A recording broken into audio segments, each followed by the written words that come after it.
Welcome to the 16th annual special Huge Pop Bedtime Stories Thanksgiving Special. Tonight's bedtime story is called Target of Pure Need.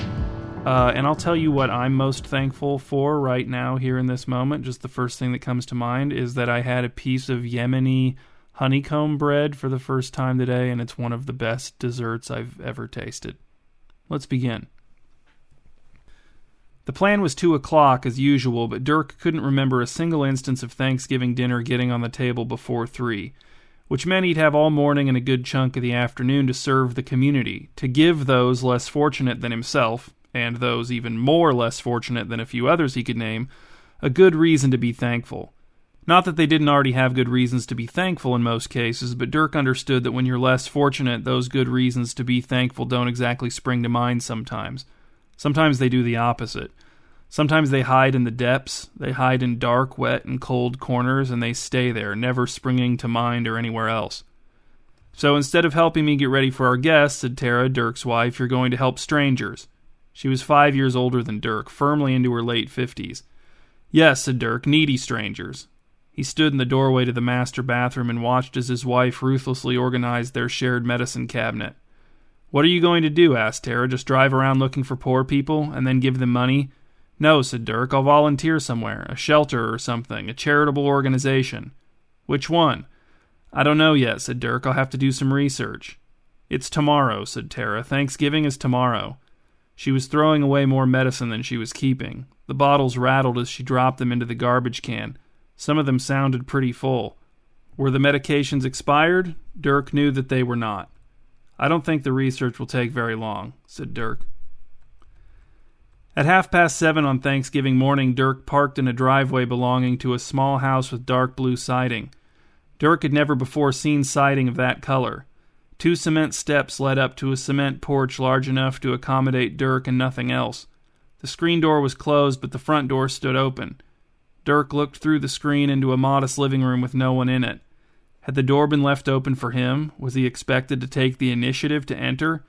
He had only communicated with this Desmond Triff guy through email, but Desmond had not issued any "just come in when you get here" directives during the back-and-forth exchange that had ultimately resulted in Dirk joining Desmond's Feed the Needy operation on a temporary one-day volunteer basis. But with the door open, ringing the doorbell seemed like overkill, and Dirk knew from experience that knocking on a screen door was never satisfying. "Hello?" called Dirk. "I'm here to help out." He heard a scuffling sound through the kitchen doorway on the far side of the living room, and then a short man in a heavy coat with the hood pulled up around his head came scuffling into view. "Are you Dirk?"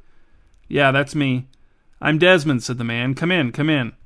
He motioned to Dirk as if encouraging him to back a truck into a narrow parking spot. Dirk tried the screen door. It rattled but wouldn't open. "It's locked."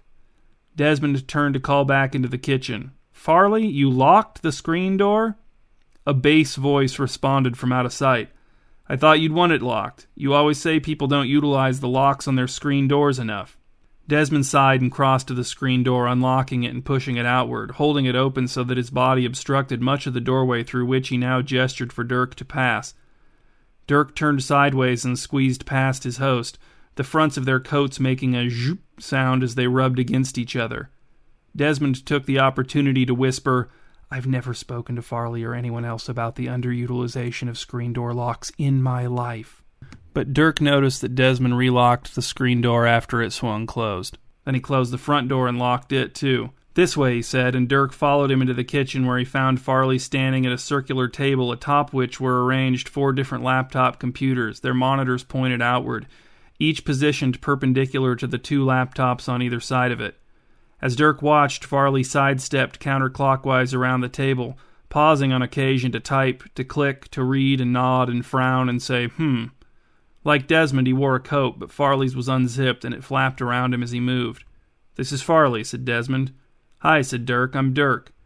Farley paused his activity to look up with his fingers poised over the keyboard of the laptop on the far side of the table. "Hello," he said. "You've arrived at an ideal time. We've located a target of great need, and Desmond is about to go on his first run of the morning."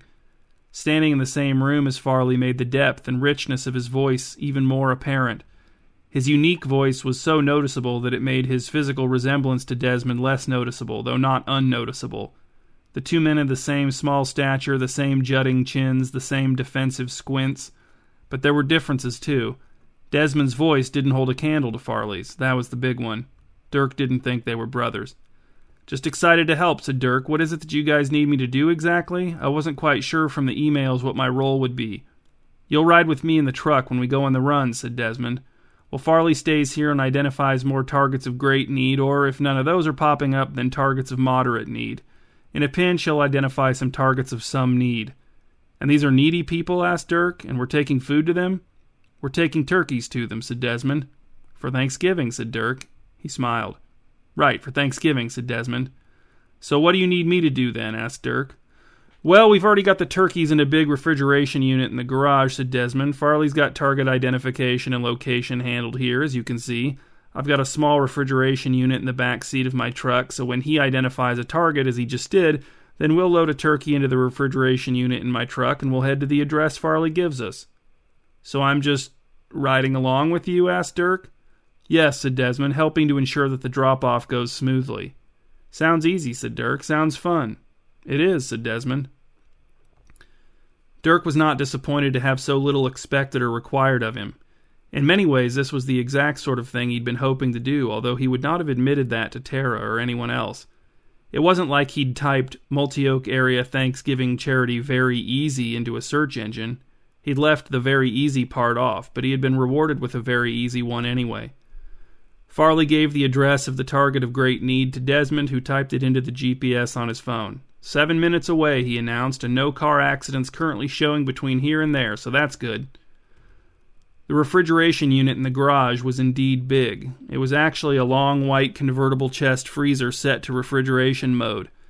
Desmond opened the top to reveal a heap of fresh turkeys of several different brands. He grabbed one and let the refrigeration unit lid slam shut. Then he opened the back door of his extended cab pickup truck where a mini fridge lay on its side on the back seat so that its door swung downward. The fridge was plugged into a blue portable power station crammed on the floor behind the passenger seat. Desmond stuffed the turkey into the mini fridge and used a fresh strip of duct tape to fix the fridge door in place so it wouldn't pop open in transit. Then he turned to Dirk and said, "All right, let's roll out." When Dirk opened the front door of Desmond's truck, he was greeted with an immense quantity of chewing gum wrappers filling the floor area on the passenger side and spilling up onto the seat. "Just sit on them," said Desmond from the driver's seat. "On them and in them. They're not dirty." Dirk hesitated. "You just want me to—" "They aren't dirty," said Desmond again. "I open a stick of gum, I put the wrapper there. There's nothing gross about them." Dirk climbed into the truck amid much rustling and crinkling. As he settled into his seat, the gum wrappers on the floor rose to his knees. He had to fish around in the wrappers by his hip to find the buckle for the seatbelt. When he closed the door, the rush of air transformed the cab of the truck into a shaken snow globe. Once the wrappers had settled, Desmond started the truck, which set the wrappers to vibrating. "Just don't open the window while we're driving," said Desmond as he pulled the truck out of the garage, then eased down the driveway and into the street. "I won't," said Dirk. "Seems like that would be a disaster." "Yes," said Desmond. They drove past the frosted yards of houses with frosted windows and frosted shingles. "I know it's not part of my official role," said Dirk, "but I could help you clean all these wrappers out of here." "No," said Desmond, "that would defeat the whole point, the whole purpose." "You want them in here?" "Well, no, not really," said Desmond, "but as long as they're in here, they're not in a landfill. I'd been feeling guilty about how much waste paper my gum chewing was producing, but then I realized if I never throw the wrappers out, if they're contained in my truck, then they're not really contributing to the waste problem. Even burning them, that'd be smoke, that'd be pollution, but in here, they don't hurt anyone or anything. They're only inconveniencing me." "And your passengers," said Dirk. "Right," said Desmond, "exactly." He pulled the truck up to the curb in front of a shabby house and stopped. "All right, just come on up to the house with me and you'll see how I do things." "And you just want me to observe?" asked Dirk. "You don't want me to do anything?" "Just help the drop-off go smoothly," said Desmond. "If it seems like it's going a little rough, see what you can do to smooth it out." "All right," said Dirk.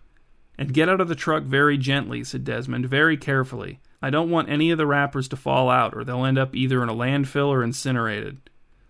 By the time Dirk had extricated himself from the wrapper mass, Desmond was halfway up the sidewalk holding the turkey under one arm. As Dirk broke into a trot to catch up, he noted the sense of need that the house projected. It needed a new roof, new siding, a new garage door, new windows. A house that needed this much work surely belonged to a family with many needs. The porch was creaky and saggy under Dirk and Desmond's feet. The house needed a new porch, too. Desmond rang the doorbell to no audible effect. It seemed the house also needed a new doorbell. Desmond knocked on the door, then stepped back a few feet and indicated Dirk should do the same. People get uncomfortable when they open the door and you're right there crowding them, especially needy people. They get worried that you need something from them. Got it, said Dirk. How long have you been doing this? Oh, I'd guess we've been here a couple minutes now, said Desmond. No, I mean the whole operation, said Dirk. Your Feed the Needy operation. How long has it been, operational? A few years, said Desmond. We don't just do it on Thanksgiving. Of course, we feed the needy different foods on other days. The turkey part is just for Thanksgiving. On other days, we might feed the needy chicken, goose, duck. Always poultry? Asked Dirk. No, said Desmond. It's kind of taking these people a while to answer the door, said Dirk. Do you think we're here too early? Needers can't be choosers, said Desmond. Now is when we're here with the turkey. If they don't feel like answering the door in their pajamas, then they'll have to get fed some other way. He stepped forward and knocked again, louder this time. We'll give them a few more minutes. So, said Dirk, do you ever give out sandwiches? Yes, said Desmond. Pizza? Yes. Dirk tried to think of another food to ask about. Why was he struggling? Weren't there hundreds of foods? Thousands? The front door opened, and a man in a ratty bathrobe and mismatched slippers said, What's wrong? He needed a shave. Nothing's wrong, sir, said Desmond. My name is Desmond, this is Dirk, and we're here on behalf of Feed the Needy to present you with this turkey for Thanksgiving. We don't need a turkey, said the man. We're going to my wife's parents later today, and they already have a turkey. We're supposed to bring dessert, so my wife made an angel food cake last night. We're bringing that. Well, you don't have to eat this turkey today, said Desmond. Put it in the fridge. Put it in the freezer. Eat it whenever it's convenient. We don't have room for it in the fridge, said the needy man. And turkeys aren't ever really convenient to eat, not whole turkeys anyway. They take so long to cook. And my wife and I don't even like them that much. We really only eat them on Thanksgiving and only because her parents insist, but I'll probably only have a small piece. I usually fill up on mashed potatoes or bread, everything else basically, all the side dishes. You don't have room in the fridge? Asked Dirk. He shot a look at Desmond. What do you mean by that? Is your fridge too small? Is part of it collapsed? I mean, there's too much other food in it, said the man. He shivered. So you don't need food, said Dirk.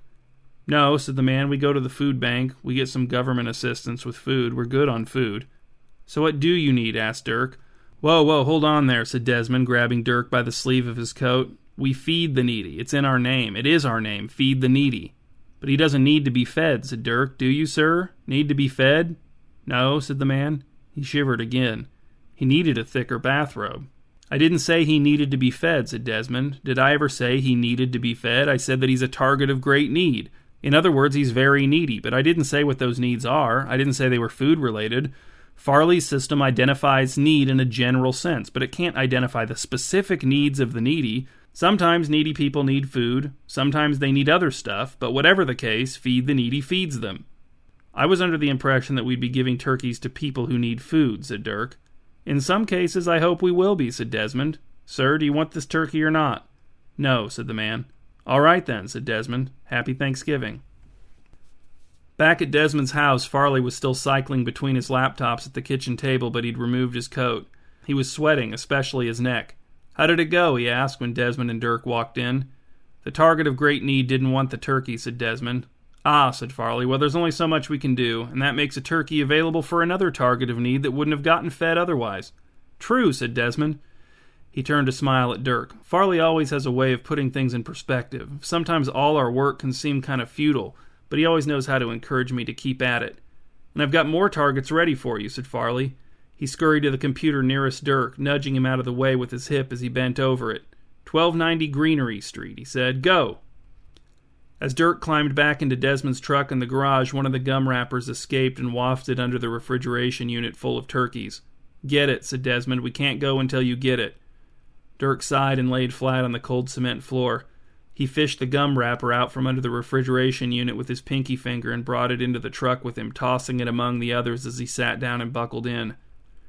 The house at 1290 Greenery Street was unquestionably nice. It did not appear to have any pressing needs. The roof, for example, looked to be less than a year old. Even the yard and flower beds were in nice shape, which was no mean feat in Multioak in late November. Desmond parked at the curb again, even though there was ample space in the driveway. Needy people prefer that you not park in their driveways, he said. I learned that the hard way, the very hard way. He pulled a pack of gum from an interior coat pocket, extracted a stick, unwrapped it, added the wrapper to those covering Dirk's shoes and lower legs, and popped the stick into his mouth. "Let's go," he said, "and do not—" I won't, said Dirk. Desmond didn't hurry ahead of Dirk once he got the turkey out of the backseat mini-fridge. Instead, he watched Dirk closely with his beady eyes, prepared to cry a warning at the sight of any gum wrappers breaking containment. But Dirk was vigilant, and he was getting better at moving into, moving through, and moving out of the wrappers with minimal disturbance. The men strode across the lawn to the broad front walk, which they followed to the front door. "Go ahead," said Desmond. "You can ring the doorbell this time. Pretty sure this one will work." "I have to say," said Dirk, "these people don't seem very needy to me." Desmond shook his head. "You have a lot to learn about need. A lot. You think all needs are material? All needs are physical?" "I guess not," said Dirk. He rang the doorbell, and as its muffled chime sounded through the house, he felt a twinge of foreboding. The door opened. "Dirk?" The woman standing in the entryway with one hand holding the edge of the door at shoulder level was Sybil, his boss. "What are you doing here?" "Step back," said Desmond in a low voice. "You're crowding the needy." Dirk did not step back. He said, "Sorry, I didn't realize—" "How did you find my house?" asked Sybil. "How did you get my address?" She wore a different pair of glasses than the ones she usually wore at the office. They were less stylish. Perhaps embarrassingly so, although Dirk did not have strong style opinions, especially regarding glasses. Sybil's round face evinced no pleasure at the sight of her subordinate at her door. "I didn't know this was your house," said Dirk. "I think there's been a mistake." "Actually," said Desmond, "there's been no mistake." "And who are you?" asked Sybil, tilting her head to look around Dirk. "My name is Desmond, this is Dirk, and we're here on behalf of Feed the Needy to present you with this turkey for Thanksgiving." "Is this a joke?" asked Sybil. She addressed the question to Dirk. "No," he said, "it's just a mistake. We came to the wrong house." "He said it wasn't a mistake," said Sybil, pointing at Desmond. "He's mistaken about that too," said Dirk. "There have been several mistakes, a series of them." "That's not true," said Desmond. "At Feed the Needy, our system never fails to accurately identify targets of need, and when it does, well, we feed them. Or we try to. And since it's Thanksgiving, we're here to present you with this turkey." He held the turkey out in Sybil's direction, holding it with both hands as if it were a kitten in need of petting. "I do not need a turkey," said Sybil. "We already have a turkey, much bigger than that one, and a much, much better brand. I would never serve that turkey to my guests, nor eat it myself. I'm Dirk's boss. Did you know that? Do you know how much more money I make than he does? I'm not bragging. I'm not saying that makes me a better person. I'm just saying that it's ridiculous that he would bring me a turkey for Thanksgiving. That you would even assume I need one, Dirk, is insulting. You think I can't afford a turkey?" "No," said Dirk. "I don't think that. I didn't know you lived here. He just said this was the address we were going to, and I just came along to help out, to—" "Even if you didn't know it was me," said Sybil, "look at this house. Does this look like the house of someone who needs you to give them a turkey?" Desmond tucked the turkey back under his arm and took a step forward. "Excuse me," he said. "You seem to be under the wrong impression about our operation." "It's okay," said Dirk. "It happens a lot. It's kind of confusing." "It's not," said Desmond. "Not if you just listen to the name. Feed the Needy." He paused, allowing Sybil time to consider. "All right," said Sybil, "and I don't need you to feed me. I can feed myself anything I want. Me and my whole family. You know how many people I'm feeding here today? 23. "Right, but in no way does the name of our operation imply that you need food," said Desmond. "We're not here because you need food. We're here because you're needy. You have great needs. And because you have great needs, whatever they are, I'd hate to speculate, we're here to feed you." "I," said Sybil, "do not need anything from you, from either of you." "But you do have needs," said Desmond. "You are needy. Perhaps your needs are emotional in nature, perhaps they're spiritual, perhaps you require greater intellectual stimulation. I'd hate to speculate. Our system never tells us specifics, but it shows you as a target of great need, ma'am, and as such, here's a turkey." With Desmond back in the truck's driver's seat, Dirk back in the truck's passenger seat, and the turkey back in the truck's mini-fridge, Desmond said, "You know, Dirk, you really haven't been fulfilling your role at all."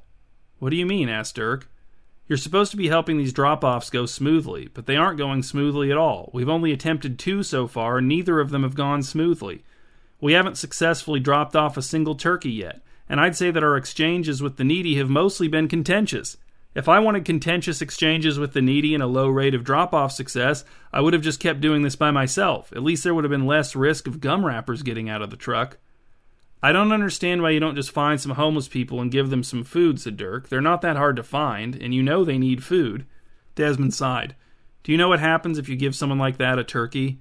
They trade it for drugs." "I don't think that's likely," said Dirk. "Who would accept a turkey in exchange for drugs?" "I bet you would," said Desmond. "Imagine you had a large amount of heroin at your house and someone knocked on your door and offered you a turkey in exchange for some of that heroin. Wouldn't you accept? Sure, you might negotiate for a while and you might not give that person very much heroin, but in the end you'd have the turkey and they'd have some of your heroin." Dirk decided not to argue this particular point. "I just don't understand your system." "Neither do I," said Desmond, "only Farley does." "But why keep using it if it doesn't go smoothly?" asked Dirk. "Wouldn't you rather give turkeys to people who could actually use them?" "Sure, sometimes," said Desmond, "in my weaker moments, in my darker moments. Sure, in those moments, I'd love to do it the easy way. I'd love to get all that gratitude, get featured on the news, go to bed with a feeling of warm contentment, all pleased with myself." "So why don't you?" "Because we're dedicated to the neediest people, Dirk. We're committed to the targets of greatest need, and your way, the easy way, does nothing for them." "But you're not doing anything for them now," said Dirk. "Yes, we are," said Desmond. "We're feeding them." "But you're not meeting their needs," said Dirk. "You're not even bothering to find out what their needs are." "Trust me," said Desmond, "we're not capable of meeting the needs of targets of great need. Besides, they don't even know what their own needs are. If they did, they'd be capable of taking steps to meet them, and then they wouldn't be targets of great need anymore. The very fact of being targets of great need means that their needs are currently unmeetable, except by accident. So, no, we can't meet their needs, but we can feed them." "But they're not accepting the turkeys," said Dirk. "No one said it would be easy," said Desmond. "You did," said Dirk. "In your kitchen I said, 'Sounds easy,' and you said, 'It is.'" "No," said Desmond, "you said, 'Sounds easy,' and then you said, 'Sounds fun,' and I said, 'It is,' but I was only saying it to the sounds fun part, not to the sounds easy part." "Well, it hasn't been fun either," said Dirk. "Is it usually fun?" "I was just trying to be positive," said Desmond. "Let's try it my way," said Dirk. "Just one time. Let's just forget the system. Let's find someone who needs a turkey." "Stop trying to test me," said Desmond. "Stop trying to tempt me." He gripped the steering wheel hard with both hands. He lowered his head until he was peering out at the road beyond his truck hood from between two sets of whitening knuckles. "Just on the way back to your house," said Dirk. "We're between targets of need right now anyway. You're never going to get through all those turkeys at this rate." "Fine," said Desmond. "Fine. "Great," said Dirk. "Turn left here." 10 minutes later, Desmond's truck came to a stop at a curb in front of a house not dissimilar to their first stop in the morning. "Why here?" asked Desmond. "The woman who lives here bought an old desk at our garage sale last summer," said Dirk. "My wife and I agreed to follow her here to her house so I could help her carry the desk inside. Her husband was somewhere else with the kids at the time. But I felt like... Anyway, I think there's a good chance they could use a turkey. Do they need one? I don't know, and I don't care, but I think they'd like one. But they probably can't afford one, or even if they can, I think another one would be nice for them to have." "Fine, okay, good," said Desmond. Let's go. Farley's going to be wondering where we are, and you cannot tell him about this, understand?" "I won't," said Dirk. Sensing Desmond's agitation, Dirk was extra careful getting out of the truck. The gum wrappers whispered at his passing, but stirred only faintly. Desmond let Dirk carry the turkey and ring the doorbell, which was revealed to be functional, so these needy people had that going for them at least. Dirk had scarcely had time to back up the requisite step when the door swung open to reveal a man with broad shoulders and a horizontal pencil-thin line for a mouth. His eyes were open to opportunity. Dirk looked at Desmond. "Go ahead," said Desmond, his hands folded at his waist. "Hello," said Dirk. "My name's Dirk. I've actually been here before. My wife and I had a garage sale, and we sold a desk to your wife, I think, and we came over here to help her get it in the house." "Oh, yeah," said the man. "Did you bring another desk? You guys can bring it in through the front here. Just put it anywhere." No desk," said Dirk, allowing himself a light laugh. "We actually brought you this turkey. We're just giving out turkeys today to people who might like to have them," and before Dirk could finish his explanation, the man had lunged out of the house and snatched the turkey from his grasp. He then turned and stepped back through the doorway, pausing, it seemed, to embrace the turkey, tightening his arms around it, the muscles in his back tensing and bulging. When he turned to again face Dirk and Desmond, the turkey was gone. "Do you have more turkeys?" The man spoke as if nothing odd had taken place. "I ask because I don't live here alone. I actually have a family, so we actually need another turkey. We need more than one, actually." What happened to the first one?" asked Dirk. "The one we just gave you. Where did it go? Did you eat it?" "I needed it," said the man. Desmond grabbed Dirk's arm. We have to go, Dirk. Come on. "And I need more," said the man. "Desk, turkey, whatever you have. Money would be great, actually, and I need human contact. A hug, a handshake." Desmond's desperate yanking toppled Dirk backward down the porch, where he managed to twist and land on his side in the frozen grass, his right elbow taking the brunt of the impact. "Get up!" shouted Desmond, altering the direction of his yanking. Dirk struggled to his feet. his breath heaving in and out of his lungs with difficulty. The needy man advanced onto his porch, standing on the top step to look down on his visitors, registering no alarm or concern at Dirk's tumble as he continued to speak. I actually have a manuscript I've been working on. If you'd be willing to read it, that'd be great, because I need some feedback. And I need some guidance. I need some advice, just general life advice. I need another kid like I need a hole in the head, which I do need. I do need a hole in the head. Dirk heard Desmond fleeing. He turned and fled after him. Although Dirk was not cautious as he clambered into the truck, the door was opened and then closed again so quickly that no gum wrappers had time to flutter free. Desmond hesitated to drive off just long enough to peer back at the house and type something into his phone. Then he shifted violently, accelerated, and they were away. Heading back to the house, Desmond would not explain to Dirk what had just happened, but he was obviously rattled. When they walked into the kitchen, Farley sensed the disturbance in their souls. "What's wrong?" he asked. "Where's that list?" asked Desmond. He removed his coat for the first time since Dirk had met him and tossed it into the empty kitchen sink. "Which one?" asked Farley. He looked at Dirk as if he might find clues displayed there, but Dirk knew that he would not. "The targets of pure need," said Desmond. "Bring it up." "Why?" asked Farley. "Neither target of great need I've sent you to today is anywhere near them." "We went off course," said Desmond. "Dirk wanted to abandon the system. I only did it to show him why using the system is a good idea, but I didn't realize—" "Where'd you go?" asked Farley. He moved to the laptop facing the sliding glass door leading outside to a blank patio. Desmond pulled his phone out and tucked his chin into his neck as he looked down at it. 1161 Corson Avenue. "Not on the list," said Farley. "Well, add it to the list," said Desmond. "But the system shows no targets of pure need there," said Farley. "The system is set up to automatically add any addresses with a target of pure need to this list, and there's only 2 addresses on the list, and neither of them is that one." "We were just there," said Desmond. "I saw the target of pure need with my own eyes. He absorbed the turkey into his body like a black hole." "I saw it too," said Dirk. "Kind of. I don't know what I saw, but there was something wrong with him. He didn't seem well." "That's because he's no longer human," said Desmond. "He's a target of pure need." "But what does that mean?" asked Dirk. "It means," said Farley, assuming Desmond is correct and the system is not, which I highly doubt, "that he is now nothing but need. He is only need. Every other aspect of his identity has been replaced with need. Need of everything, need of anything." "That is kind of how he was acting," said Dirk. "See," said Desmond. "Why would I trust his observations any more than yours?" asked Farley. "He's a total amateur. I just had to explain what targets of pure need even are to him right now." "But even his untrained eye recognized that something was amiss," said Desmond. "Deeply amiss." "Just out of curiosity," said Dirk, "you mentioned that there are at least 2 other targets of pure need in Multioak, right? You've got their addresses there? I mean, are they dangerous? I'd kind of like to know where they are so my wife and I can avoid them." "They are dangerous," said Farley. Let's see here. 9002 Melody Court and 3803 Heron Street. "Did you say 3803 Heron Street?" asked Dirk.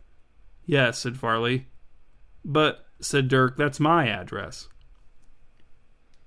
At home, Tara was in the kitchen. The house smelled like a combination of the turkey in the oven and a powerful candle called the Fallest Fall of All burning on the coffee table in the living room. "You're back early," said Tara. "It's not even noon." "Feed the needy was a waste of time," said Dirk. He shrugged out of his coat and groaned his way into a chair at the kitchen table, the surface of which was crowded with dishes, cooking implements, ingredients, and recipe cards, but was mercifully devoid of laptop computers.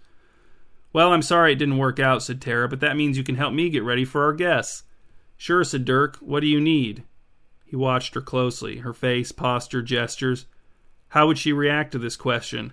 "Oh, everything," said Tara. "This morning has been a little rough. It hasn't gone very smoothly." "You need everything?" asked Dirk. Something in his voice made Tara stop and pay attention. "Anything you're willing to do to help, I'll take, Dirk." "But will that satisfy you?" he asked. "Will you still need more?" Tara thought about it. "I suppose so," she said. "I'll always need more. If not today, then tomorrow. Doesn't everybody?" "Doesn't everybody what?" asked Dirk. "Always need more," said Tara. "I don't know," said Dirk. "I don't think so. Not in the sense that you mean." Tara shrugged. "Well, you married me," she said. "You're stuck with me. At least until I need a better husband." The way she laughed sure made it seem like a joke. Dirk pulled a smuggled gum wrapper from the pocket of his jeans, wadded it into a tiny ball, and tossed it into the kitchen garbage can. Step 1 on its journey to the landfill.